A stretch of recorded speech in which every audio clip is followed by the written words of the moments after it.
Welcome to our channel, ladies and gentlemen. Thank you for your support. Mount Kenya is a political battlefield, and William Ruto feels that he can still use some cunning games to ensure that he disintegrates those leaders into groups, because he still wants to eat into a chunk of those votes come 2027. During the impeachment of Rigathi Gachagua, some of the members of parliament from Mount Kenya were misused and they voted to impeach Rigathi Gachagua. Of course, they regret that decision because the electorates are up in arms with them. The only saving grace, let me tell you, is the fact that we don't have IEBC commissioners. Otherwise, some of those members of parliament would have been recalled before 2027.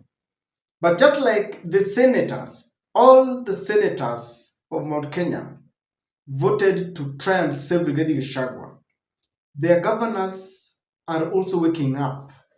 And there seems to be a rekindled effort to ensure that they tell William Ruto, you cannot hoodwink us. Irungu Kangata is on the spot for telling William Ruto that we are watching you. And by the way, if you have followed Irungu Kangata of late, that governor is busy working. In fact, sometimes I look at the governors from ODM and Azimio, by the mere fact that Raila Amolo Odinga takes pride that he was at the forefront when they were fighting for the new constitution. And so we had expected that the ODM governors would lead by example to show that they really needed devolution. Why?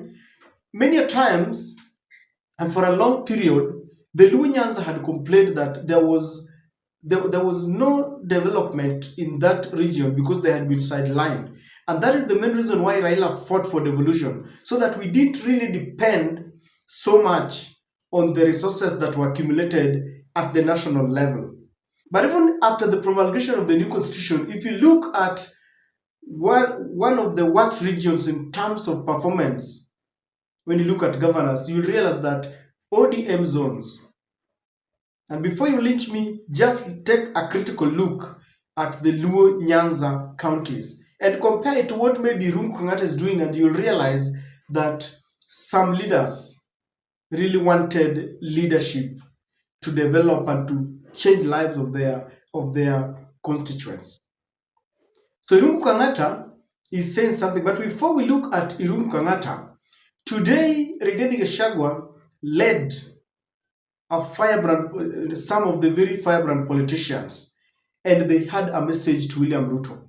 They told William Ruto, do not try to appoint a minister from Nyeri so that you can deceive us that after removing Gachagua, now we have a minister, because there are rumors that William Ruto is preserving the interior ministry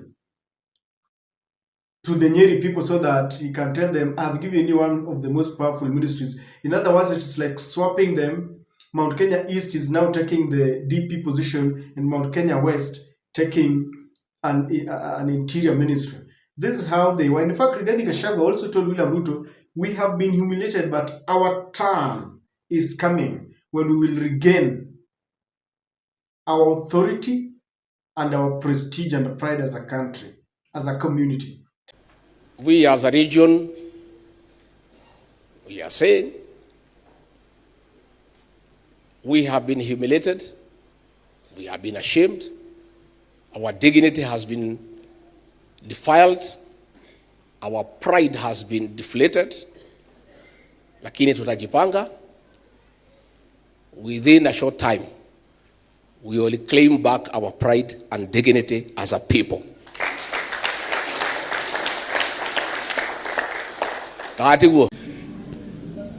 Our deputy president Rigathi Gachagua mulimwangusha kwa njia tunayoelewa. Sasa tunawaombeni wachaneni na yeye. Maneno ya kumfuata kwenda Limuru kumpiga asijui kufanya nini, wachaneni na Rigathi. Si mulimuondoa? Si shida za Kenya ziliisha? Sasa kila kitu iko, hata unga imeanguka bei. Kama mtu tugwete. Walipomuondoa si mambo yote imekuwa mazuri? Si walisema shida yetu ni Rigathi Gachagua? Ama nyinyi hamkusikia? Mimi nataka niseme hivi, na ni vizuri tuseme hapa isikike. Kama kuna kiti kitaletwa Nyeri, ni kiti kimoja cha president. Ama nyinyi mnasema gani? Kama kuna kiti, nimesikia kuna viti inatafutwa, sijui ati interior, sijui mawaziri. Sisi nyinyi mnataka mawaziri? Yaani tunyang'anywe Rigathi akiwa deputy president, tuletewe mawaziri. Inywe ni moko meda. What do you make out of those sentiments from Rigathi Gachagua to the very firebrand Nyeri Senator Mutahi Kahiga? And now, let us embark on what is said to have come from Irungu Kangata. Remember Irungu Wabarua? The man who told Uhuru Kenyatta that the BBI did not resonate well with the Mount Kenya people. And he wrote a long letter, he was bashed, and people told him, you are being disrespectful to Uhuru Kenyatta, your boss. Later, it came out to be true. Now, Irungu Kenyatta is saying something to William Ruto, and he is, there is literature. He's giving William Ruto a coded message. And he's telling him, we are watching you. This is what he's saying, that in the early 1990s, Kenneth Matiba was a demigod in Muranga during my childhood. He had been imprisoned by Kanu. He was released later and came out maimed. That made us love him more. You look at that statement, you all know that Matiba was detained and part of his body was paralyzed. A very unfortunate situation. That's why when we think of going back to the dark days, when we hear some leaders telling William Ruto not to consult, to go ahead with a dirty deal, warning people are questioning William Ruto, trying to breed dictatorship, there are people who shed tears because for the expansion of the democratic space, there are people who paid by their blood. There are people who died. And so Matiba came out paralyzed. Kindly subscribe to our channel, ladies and gentlemen. If you're watching us for the first time, click the notification bell. Also like our videos and share them to help the channel grow. Thank you very much once again to our returning subscribers and all our supporters. Ladies and gentlemen, Irungu Kangata is trying to liken what happened to Kenneth Matiba to what is happening to Rigathi Gachagua. Because he's saying that after detention, even though Kenneth Matiba was now weak, but that alone earned him a lot of sympathy, and they rallied behind him.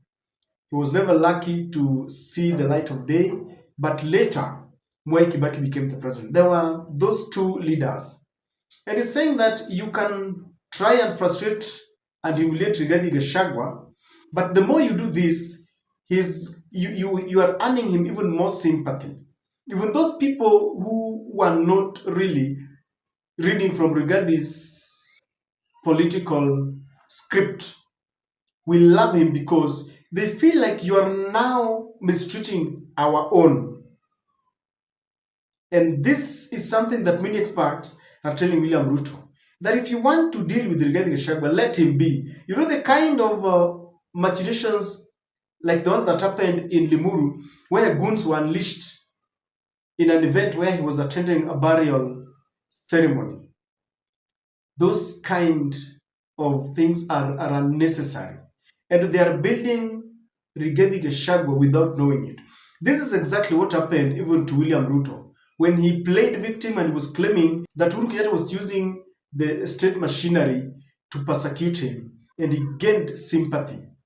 And I don't know why William Ruto is not learning.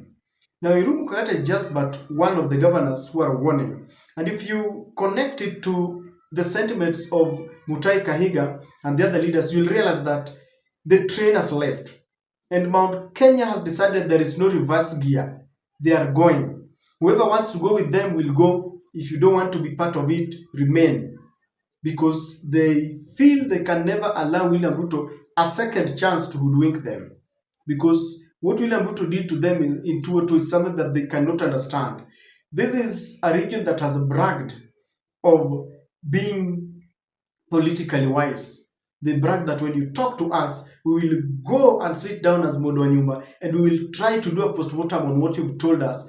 But William Ruto really exposed them, and they are not ready to take any more lies. They are not ready to be misused. They are not ready to be disintegrated. That is why William Ruto brought in this Mount Kenya East and Mount Kenya West, and they have refused. They are saying, we don't care. They are also telling William Ruto that this idea of telling us that you want to give us an interior cabinet secretary, it is really associated with Mutahi Kagwe, the former cabinet secretary for health, and they're saying no. In fact, even if it is going to be given to Mutahi Kagwe, one word, we are not boarding. They will be there. They will be on top of. They will be part of the broad-based government. Did you know that many Kenyans are not part of this broad-based government? Because this broad-based government is for a few at the expense of Kenyans who are suffering. You're either with the suffering Kenyans or with the oppressor. Life is becoming unbearable. So you decide where you want to be. You cannot sit on the fence. That is why some of the ODM members are saying, we warn you.